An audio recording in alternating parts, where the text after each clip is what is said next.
रामराज्य star TV news, आवाज जनतेचा।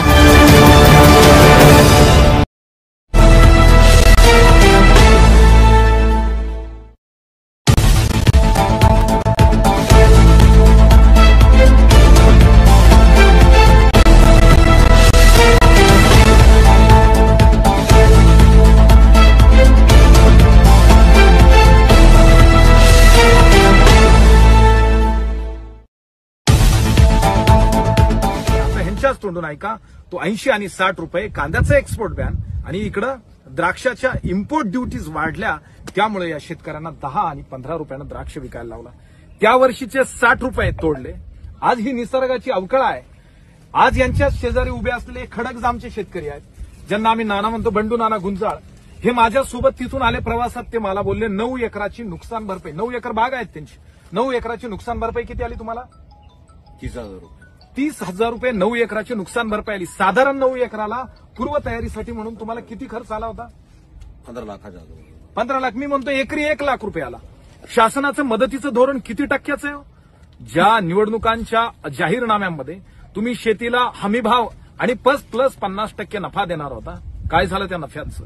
नफा सोडा हो, तुटीच्या काळामध्ये जर 9 एकराच्या शेतकऱ्याला 30,000 रुपये मदत येत असेल, ज्याची त्या ठिकाणी असलेली 15 लाखाची त्या ठिकाणी खर्चाची तो म्हणतो किंमत आहे, मी एकरी 1 लाख रुपये पकडले, 9च्या पटीत 9 एकराच्या पटीत त्याचा 9 लाख रुपये खर्च होत असेल, मदत जर तुमची 30,000 असेल, किती टक्क्यानं मदत करताय? चेष्टा करताय?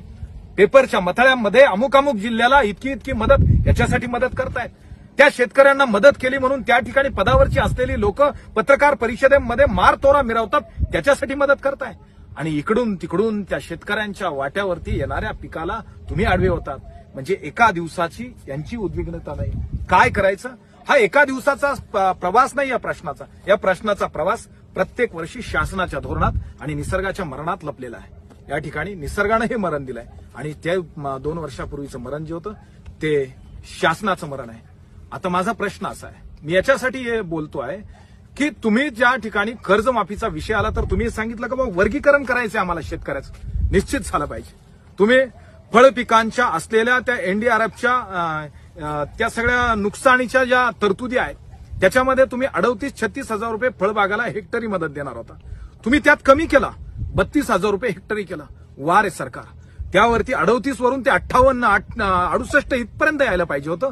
तेव्हा तुमचा नुकसानीचा टक्का 3% आसपास येईल हेक्टरीच्या। जर यांचं हेक्टराचं नुकसान धरलं, त्याच्यात मदतीचा टक्का तुमचा 3% येईल, पण तुम्ही 32,000 आणलं।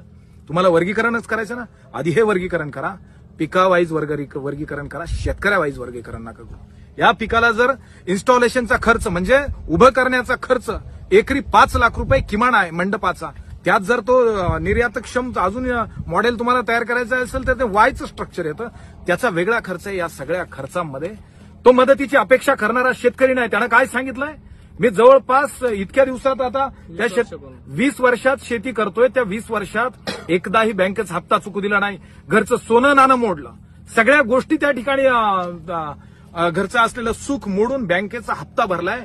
आज मात्र तुम्ही 30 जूनला कर्जमाफी तुम्हाला करावीच लागेल। हे टीकेचे वारे किती उठू द्यात, पण कर्जमाफी 30 जूनची किती गरजेची आहे, ही भावना जशी या द्राक्ष उत्पादक शेतकऱ्याची आहे। मी मराठवाड्यातल्या त्या कन्नडच्या भागामध्ये शेतकऱ्याला भेटलो, येताना त्या कन्नडच्या भागातल्या त्या शेतकऱ्याचं म्हणणं तेच आहे, माझं पूर्ण वाहून गेलं, माझं ह्या वर्षीचं कर्ज त्याच्यात मेन्शन केलं गेलं पाहिजे। या वर्षी मला कर्ज मुक्तीच्या त्या प्रवासामध्ये मला सहभागी करून घ्या, ही गोष्ट आहे। त्यामुळं टीका करणाऱ्यांना टीका करू देत, सरकारांना काय डाव खेळायचा खेळू देत, पण 30 जूनची कर्जमुक्ती किती महत्वाची आहे हे या शेतकऱ्यांच्या बोलण्यातून दिसून येतं। या ठिकाणी उभे असलेले प्रत्येक शेतकरी हा द्राक्ष बागायतदार शेतकरी आहे। द्राक्ष त्यांचं जगणं आहे, द्राक्ष त्यांचं स्वप्न आहे, द्राक्षच त्यांचं मरण ठरू नये यासाठीचा अट्टाहास आहे।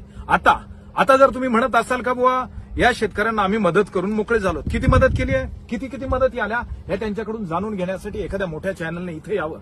आम्ही चॅनलवाले नाही आहोत, परंतु चॅनल प्रत्येक वेळेस इथं आणणं आमच्या चॅनल शक्य होत नाही, पण चॅनलपर्यंत या गोष्टी पोहोचाव्यात याच्यासाठी जे करता येईल ते करू।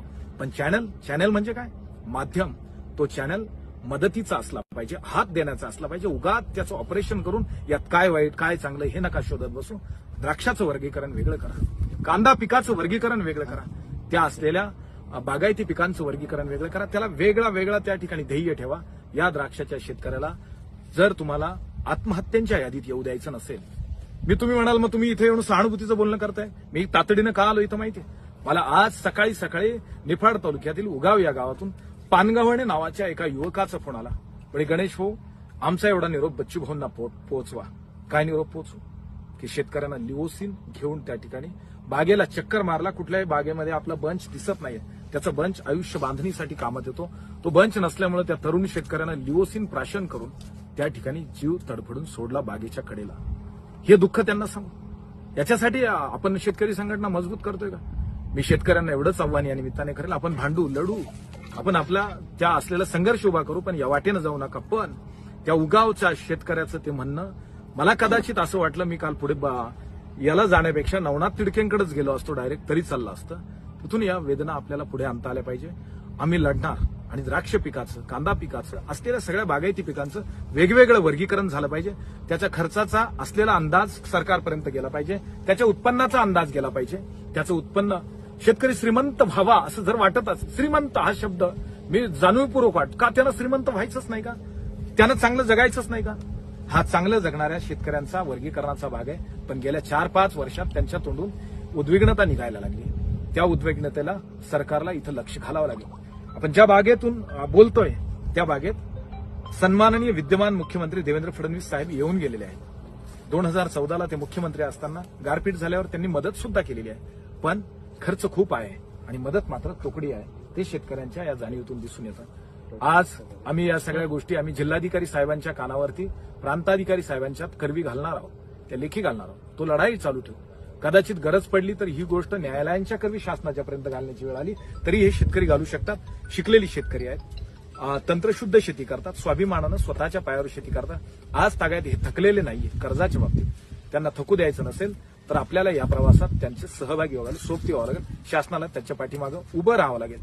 नसतील उभं राहत तर आम्ही उभं राहण्यासाठी शासनाला आडवे होण्याची आमची हिंमत आहे. आम्ही ती ठेवू. 30 जूनच्या कर्जमाफीत या शेतकऱ्याला सहभागी करून घ्या.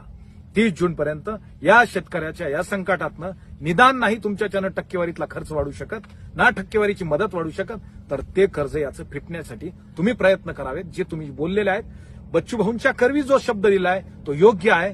तोच शब्द पाळा आणि शेतकऱ्याला मदत करा एवढी विनंती करतो.